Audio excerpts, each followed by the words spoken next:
So hi ಎಲ್ರಿಗೂ ನಮಸ್ತೆ. ನನ್ನ ಹೆಸರು ಗೌತಮ್ ಅಂತ.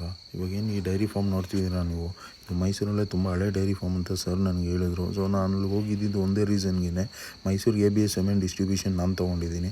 ಸೊ ಸರ್ ಕಾಲ್ ಮಾಡಿ ನನಗೆ ಇವತ್ತು ಅವ್ರ ಫಾರ್ಮ್ ವಿಸಿಟ್ ಕರೆದಿದ್ದು, ಪ್ಲಸ್ ಕೆಲವೊಂದು ಸೆಮೆನ್ಸ್ನೂ ಕೇಳಿದರು. ಅಲ್ಲಿಗೆ ಹೋದಾಗ ಸರ್ ನನಗೆ ಅವ್ರ ಫಾರ್ಮ್ನ ತೋರಿಸಿ ನನಗೆ ಎಕ್ಸ್ಪ್ಲೇನ್ ಮಾಡಿದ್ದು ಇಷ್ಟೇ.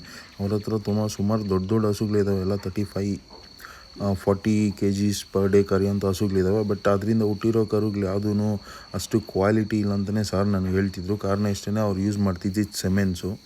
ಸೊ ಇವತ್ತು ಆ ಕೆಲವೊಂದು ಸೆಮೆನ್ಸ್ ನಾನು ಕೊಟ್ಬಿಟ್ಟು ಬಂದಿದ್ದೀನಿ. ಸೊ ಅವ್ರ ಹತ್ರ ಬಿಫೋರ್ ಇದ್ದಿದ್ದು ಕರುಗಳಿದು. ಸರ್ಗೆ ಇವತ್ತು ನಾನು ಕೆಲವೊಂದಷ್ಟು ಸೆಕ್ಸೆಡ್ ಸೆಮೆನ್ಸ್ ಹಾಗೂ ಕೆಲವೊಂದಷ್ಟು ಕನ್ವೆನ್ಷನಲ್ ಸೆಮೆನ್ಸ್ ಕೊಟ್ಬಿಟ್ಟು ಬಂದಿದ್ದೀನಿ.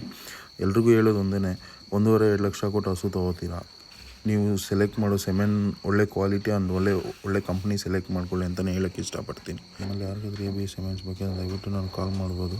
ಸ್ಕ್ರೀನ್ ಮೇಲೆ ನಾನು ನಂಬರ್ ಹಾಕಿರ್ತೀನಿ. ಏನಾದರೂ ಡೌಟ್ ಇದ್ದರೆ ಕೇಳಿ, ಆದಷ್ಟು ಆ ಡೌಟ್ಸ್ನ ಕ್ಲಿಯರ್ ಮಾಡೋಕ್ಕೆ ಟ್ರೈ ಮಾಡ್ತೀನಿ. Thank you.